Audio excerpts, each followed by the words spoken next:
यहाँ पर उपस्थित हुए हमारी बात को आगे पहुँचाने के लिए। तो आप सभी का हृदय की गहराई से धन्यवाद। आज एक महत्वपूर्ण विषय पर हम प्रेस वार्ता करने जा रहे हैं। जिस प्रकार से उत्तराखंड बेरोजगार संघ लंबे समय से परीक्षाओं को पारदर्शी रूप से करवाने के लिए लड़ाई लड़ रहा है, उसी से संबंधित कुछ मामले हैं जिसको मैं आप सबके सामने रखना चाहता हूं। इससे पहले मैं एक बार आप सबको परिचय करवा दूं। हमारे साथ श्री हरिओम भट्ट जी है, बेरोजगार संघ से हमारे। नितिन दत्त जी है, मसूरी से हैं। राम कटवाल जी है, कोटद्वार से हैं। हमारे बीच कुलदीप सिंह जी हैं, गुड़गांव से हैं।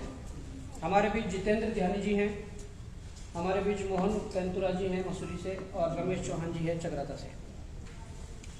मैं बात को शुरू कर रहा हूं। बात यह है कि हम लंबे समय से उत्तराखंड के बेरोजगारों के लिए, यहाँ की उत्तराखंड वासियों के लिए जो परीक्षाओं में पारदर्शी व्यवस्था है, पारदर्शी जो सिस्टम है, उसको प्रदेश के भीतर स्थापित करना चाहते हैं। जिसमें कि कई हद तक हमने जो लड़ाइयाँ लड़ी, उसमें कई हद तक हमें जीत भी मिली है, और अभी बहुत कुछ उसमें जो लड़ाइयाँ लड़नी हो बाकी है। अब मैं शुरुआत करना चाहूंगा कि हाल ही में जो पटवारी का पेपर हुआ था,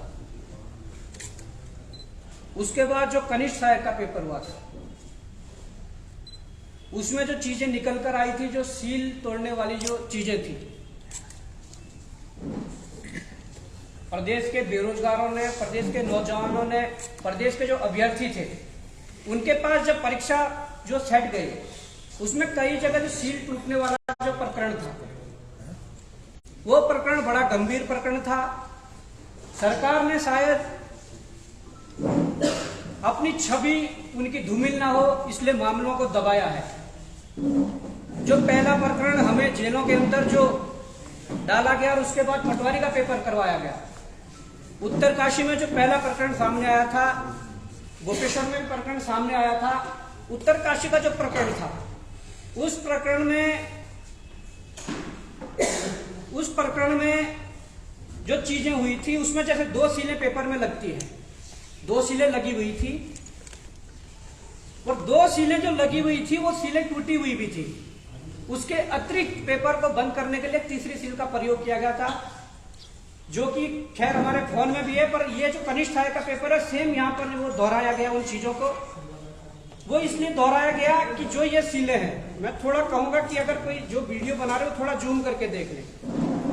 जो इसके अंदर जो सील लगी हुई है, ये पहले से जो सील लगी हुई थी, ये जो ओरिजिनल सील होती है पेपर की, जिसका थोड़ा नीला भी ब्लू अंदर से दिख रहा है, ये सीलें पहले लगी हुई थी। ऐसा ही मामला ये कनिष्ठ का है। इसमें जो अंदर की सीलें लगी हुई थी, वो मामला तो है कि सीलें लगी हुई थी, परंतु अब हम ये आरोप लगा रहे हैं आयोग पर भी और सरकार पर भी कि ट्रांसपोर्ट के दौरान जो घटनाएं होती है, ट्रांसपोर्ट के दौरान दोनों सीलें तोड़ी गई और इसके ऊपर पेपर बंद करने के लिए अतिरिक्त सीलें लगाई गई। ये हम हवा में बात नहीं कर रहे हैं, इस पे हम अभी आपके सामने साक्ष्य रखने वाले हैं। ये सब हम रखने वाले हैं कि चीजें कैसे होती है। ये मैंने उत्तराखंड के दोनों पेपर बता दिए कि जो आंदोलन के बाद हमें जेलों के अंदर रखने के बाद, हमें सशर्त जमानत देने के बाद जबरदस्ती करवाई गई। और मैं ये भी थोड़ा इशारा कर देना चाहता हूं कि जो दिल्ली के लिए अटैची जाती है ना, मोटे पैसों की, उस अटैची में पैसे कहां से गए, उसकी रिकवरी इन परीक्षाओं से करवाई जा रही है। ये मैं आपको बताना चाह रहा हूं। अब एक परीक्षा में नहीं तो दूसरी में करना चाह रहे हैं, दूसरी में नहीं हुआ तो तीसरी में करना चाह रहे हैं। इस प्रकार के धंधे चल रहे हैं। मैं ये आप सबके सामने साबित करने वाला हूं। 25 फरवरी 2023 को उत्तराखंड देहरादून में एक परीक्षा होती है। परीक्षा आईलेट्स की होती है। आईलेट्स को मैं थोड़ा आप सामने एक्सप्लेन कर दूं।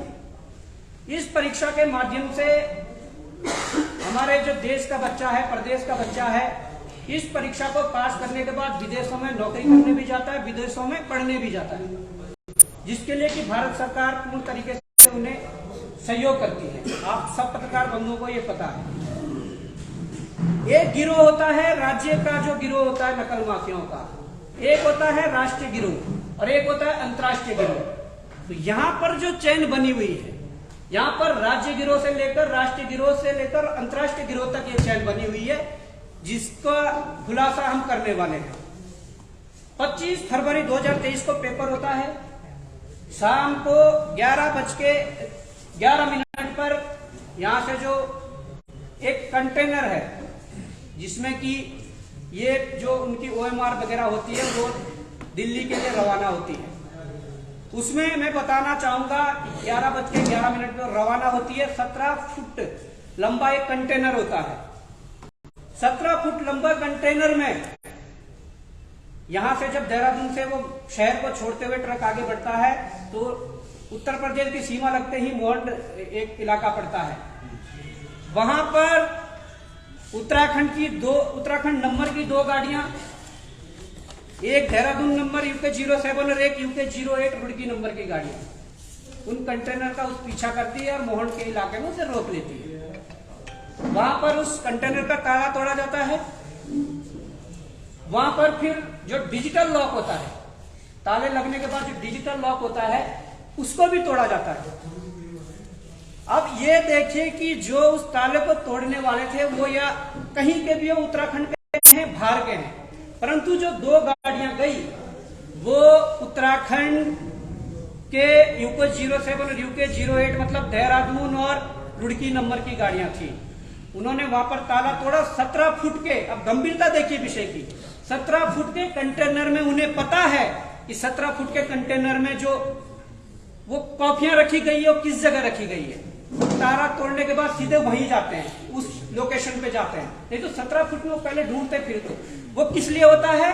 वो इसलिए होता है कि उन्हें पता होता है, क्योंकि अंदर के लोग जहां से OMR बाहर निकलती है वहां पे उन्हें पता होता है कि कहां पे रखा है, कहां पे शिफ्टिंग की गई है, ये सारी चीजें उन्हें बता दी जाती है। तो मैं कहना चाहूंगा कि जो पटवारी और इसमें जो सील वाला प्रकरण हुआ, आयोग ने हाथ खड़े किए, आयोग अपनी सफाई दे रहा है। हमारा जो सरकार है वो बड़े बड़े होल्डिंग लगा रही है कि हमने नकल रोधी कानून लाने के बाद 3 परीक्षाएं सफलतापूर्वक पूरी कर दी है, जबकि हालात ये है कैसे डिजिटल लॉक तोड़ा गया, किस प्रकार से कॉपियां बाहर निकाली गई। और मैं चाहता हूं कि हमारे साथ जो कुलदीप भाई हैं, इनका ट्रांसपोर्ट का पूरा अपना बिजनेस है, ऑल इंडिया पेपर, इनकी वो गाड़ी थी। मतलब आपके साथ यहाँ से गाड़ी जाने के बाद जो घटना हुई, आप एक्सप्लेन करिए पूरे पत्रकार महोदयों के साथ कि कैसे शुरू से लास्ट तक।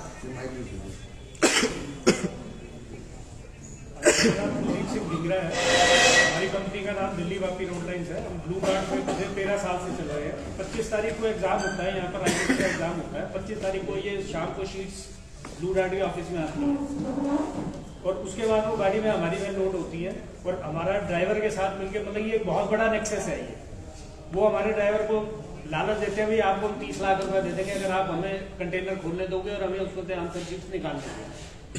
वो गाड़ी यहाँ से कैच कर लेते हैं, अपना ब्लू डार्ट निरंजनपुरा से निकलते ही गाड़ी कैच कर लेते हैं।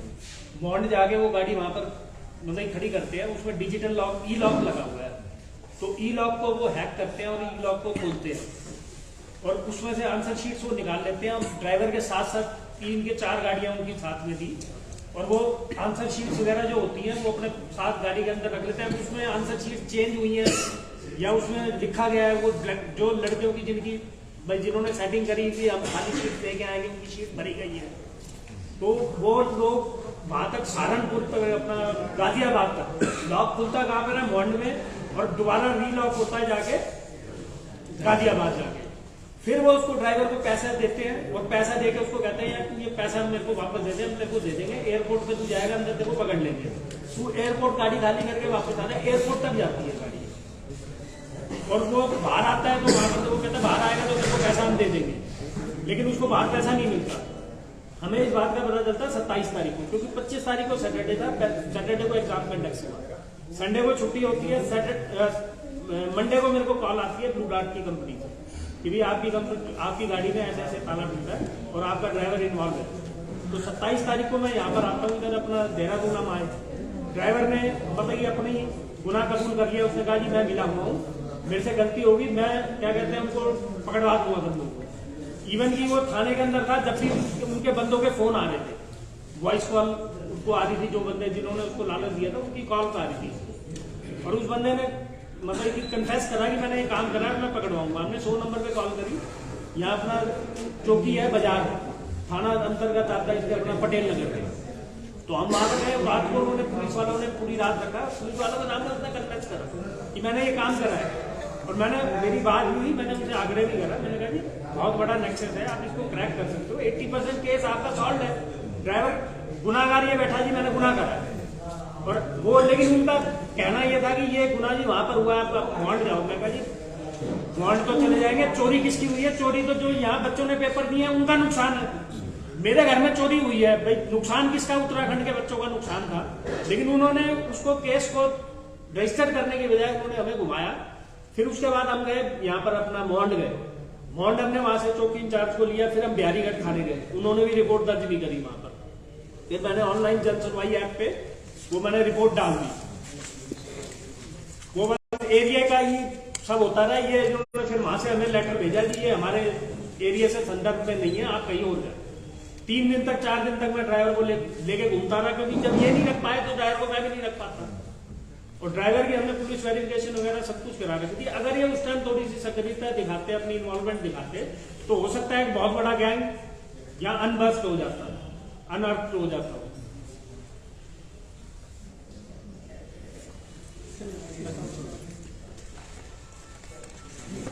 मैं कहता हूं कि जो पुलिस प्रशासन की जो यहाँ पर जो कार्रवाई थी वो देहरादून पुलिस को करनी चाहिए थी, परंतु मुझे ये शंका हो रही है कि जब उस ड्राइवर को 12 बजे गिरफ्तार 27 तारीख को कर लिया था तो रात भर उसे थाने में रखेगा, परंतु 28 तारीख को 2 बजे उसे छोड़ दिया जाता है।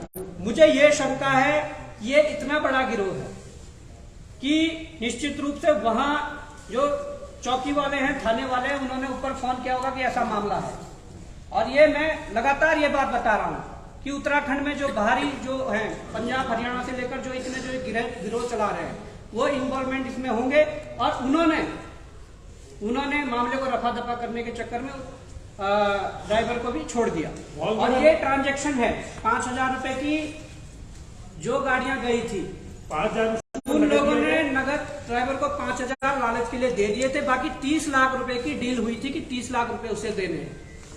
कुछ उसको पैसे भी है ना, बैग में उसको दिए गए, उसको दिखाया गया, उसको लालच दिया गया, भाई देखिए परमिटर को पैसा दे दिया, लेकिन आगे जाके गाजियाबाद जाके उसको पैसा वापस दे दिया। बाकी सुबह उसने कंटेनर ने 7 बजे के आसपास पहुंचना था, वो लेट इस चक्कर में हुआ, परंतु उस लेट के पीछे भी इन्होंने क्या कारण बनाया, इन्होंने अपने कंटेनर में एक गाड़ी को पीछे से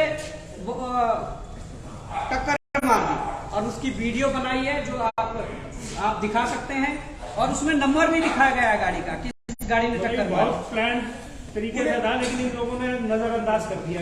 मतलब ये एक दूसरे के ऊपर वहां आप रिपोर्ट दर्ज कराओ, आप वहां दर्ज कराओ, लेकिन नुकसान तो यहाँ के बच्चों का था ना। अगर चोरी मेरे घर में हुई है तो मैं तो यही रिपोर्ट कराऊंगा। उनको बच्चों को तो पता ही नहीं था बेचारों को कि हमारे साथ ये हो चुका है। अब इसके पीछे मैं एक चीज और बताना चाहता हूं, देखिए हमारा मकसद सिर्फ ये है कि देखिए सर, ये बोगस इन्होंने क्या कहते हैं वीडियो क्लिप बनाई है।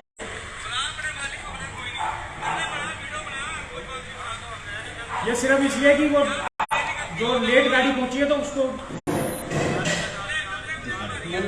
मैनिपुलेट कर सकते। ये इनने बनाई थी गाजियाबाद धुलाई के पास, क्योंकि ऑब्वियसली क्या है कि जहां तक ख्याल है जो बच्चे जिन्होंने पैसा देके मतलब कि काम ये करवाया, सर सीसीटीवी नहीं लगे तो इसने वही एक चीज इस वीडियो UK07 और UK08 नंबर की गाड़ी, वो पूरा नंबर भी क्या जानकारी में आ पाया? बिल्कुल सर, बिल्कुल आया है, नंबर भी दिया है, फोन नंबर भी दिए, नंबर आप एक बार खुलासा कर दें। पुलिस वालों को भी दिए हमने, मेरे पास इस टाइम तो नहीं होगा। ये प्राइवेट थी कि मतलब किसी की अपनी गाड़ी थी कि किसी की प्राइवेट टैक्सी थी? सर ये तो वो अगर वो विवेचना करते इसको मतलब की कार्रवाई करते, पूरा नंबर बता दीजिए बस। और एक बॉबी पवार जी इसमें जो ट्रांजैक्शन 5,000 की हुई है उनका अकाउंट नंबर कहीं तो नहीं, मैं ये कह रहा हूं कि 90% केस सॉल्व था। अगर पुलिस थोड़ा भी अपनी सक्रियता दिखाती और थोड़ा भी मतलब गंभीरता दिखाती तो उसके बावजूद भी फोन हम राज्य गिरोह से लेकर राष्ट्रीय गिरोह से लेकर अंतर्राष्ट्रीय गिरोह तक ये कड़ी तोड़ सकते हैं। वर्तमान में वो ड्राइवर अपने घर चला गया, क्योंकि ये 27 तारीख का वाक्य है। फोन उसका ऑनर पीछे 2 दिन उसने बंद कर दिया था, तो कल मैंने उसे कॉल करी थी।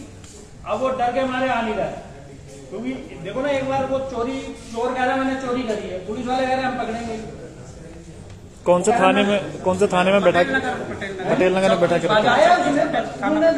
रिपोर्ट ही नहीं दर्ज करी ना हमने, तो सिर्फ एक 100 नंबर पे कॉल करी। रिपोर्ट दर्ज करते तो कोई कॉल पता ही होती ना, कॉल देते उन्होंने कॉल नहीं।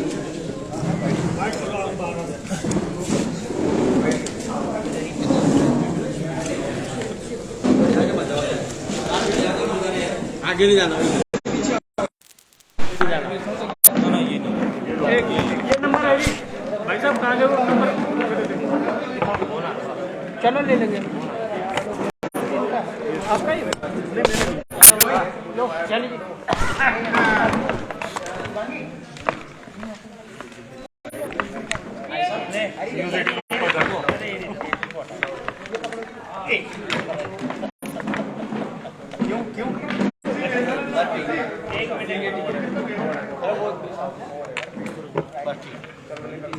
उनका हाथ लगे ठीक है।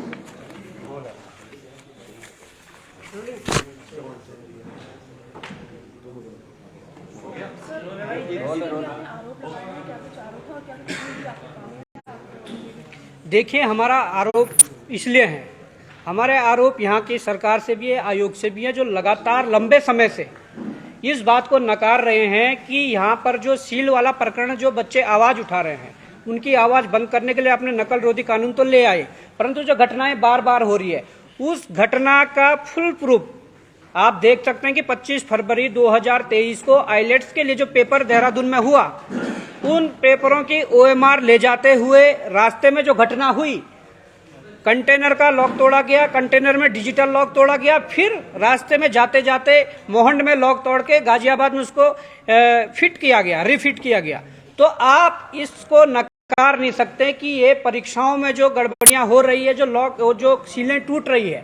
मैं बयान देख रहा था उत्तरकाशी के एक पुलिस अधिकारी का, जिन्होंने कहा था कि रोडें खराब है, गड्ढों में आकर ये सील टूट जाती है। ये बिल्कुल भी, मैं कहना चाहता हूं कि सील तोड़ना, जो ये पेपरों में सील लगी होती है, वो इतनी आसानी से नहीं टूटती है, ये प्री प्लान करके तोड़ी जाती है। और इसमें एक तो आयोग को पता होता है, या एग्जाम सेंटर जहां पे एग्जाम होते हैं उन्हें पता होता है कि पेपर कब किस गाड़ी में कहां जाने हैं। इसमें जो ये गिरोह मिला हुआ है, ये परीक्षा केंद्रों से लेकर और अपना आयोग तक, या जो संस्था पेपर को करवा रही है, वो पूरे मिले हुए होते हैं। इस गिरोह को, कड़ी को आसानी से पकड़ा जा सकता था। 80 से 90% केस पूरा सॉल्व है। इसमें जो ट्रांजैक्शन ड्राइवर को लालच में जो 5,000 रुपए दिए गए और 30,000 रुपए का उनको लालच दिया गया, 30 लाख रुपए का जो लालच दिया गया था, ये बताता है। और पुलिस की कार्यशैली पर यहाँ पर प्रश्न चिन्ह खड़े होते हैं।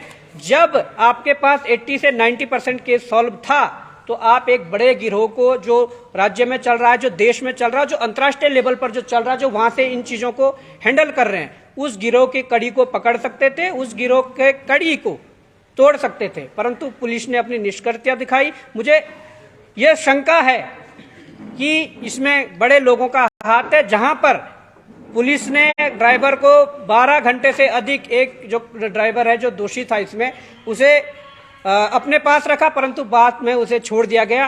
किस आधार पर छोड़ा है, ये बड़ा प्रश्न चिन्ह खड़ा होता है। और मैं बताना चाहूंगा कि पटवारी कनिष्ठ सहायक में जो डबल, जो पहले वाले सील जो तोड़ी गई थी, उसके बाद पेपर बंद करने के लिए अलग से सील लगाई गई थी, वो भी इसी प्रकार से काम रास्ते में ट्रांसपोर्ट के दौरान हुआ होगा। और मैं यही कहना चाहता हूं कि सरकार और आयोग को यह गंभीरता से लेना चाहिए। और साथ में जो ये प्रकरण हुआ है, पहले पटेल नगर चौकी और थाने में जो शिकायत हुई थी, उन्होंने मामले को घुमाया। उसके बाद उत्तर प्रदेश पुलिस पर प्रश्न चिन्ह खड़े होते हैं कि जब मोहंड में ये प्रक्रिया हो गई थी, उन्होंने उस चीज को नेगलेक्ट किया और कहा कि हमारे क्षेत्राधिकार में नहीं है, जबकि मोहंड में घटना हुई थी।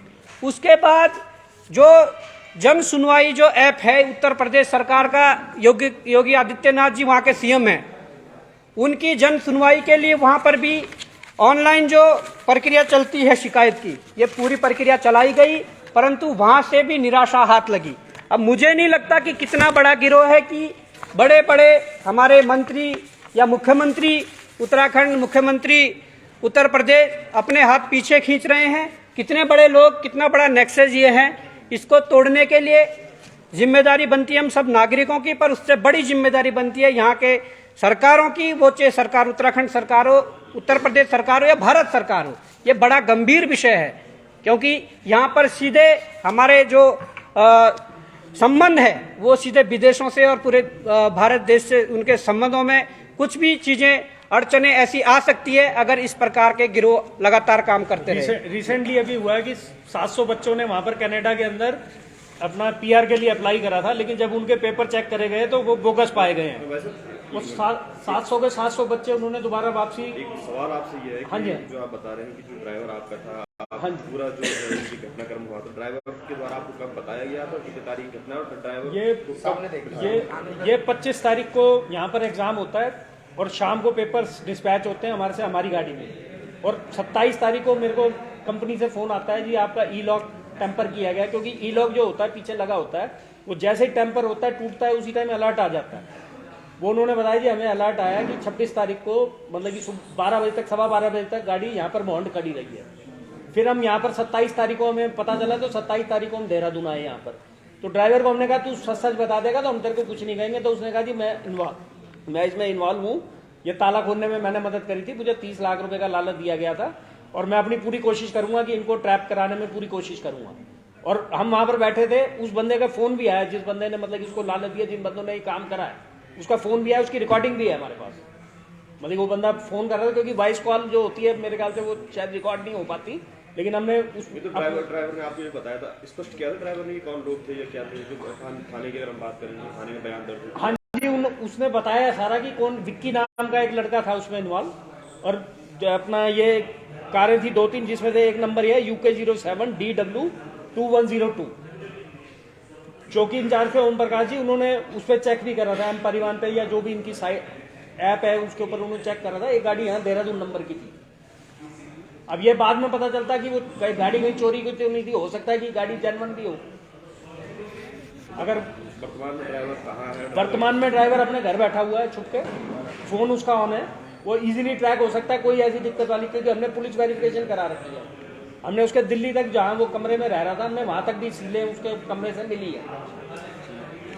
अब मैं 90% केस सॉल्व था। अब जरूरी तो नहीं है ना कि ये नेक्सस जो है सिर्फ इससे आईलेट्स के एग्जाम से ही जुड़ा हो, अगर पकड़ा जाता तो हो सकता है कि उन्हें कोई और भी कई काम करे होंगे।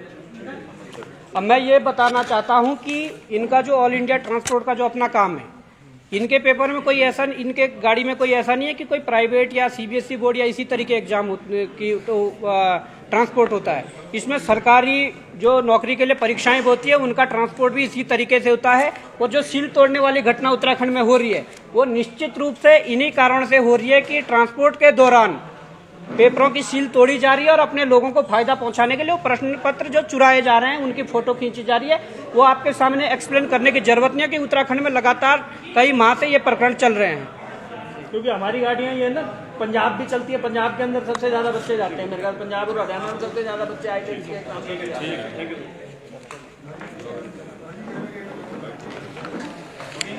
बाकी अभी बाहर बाइक करेंगे, ये ले लो यार।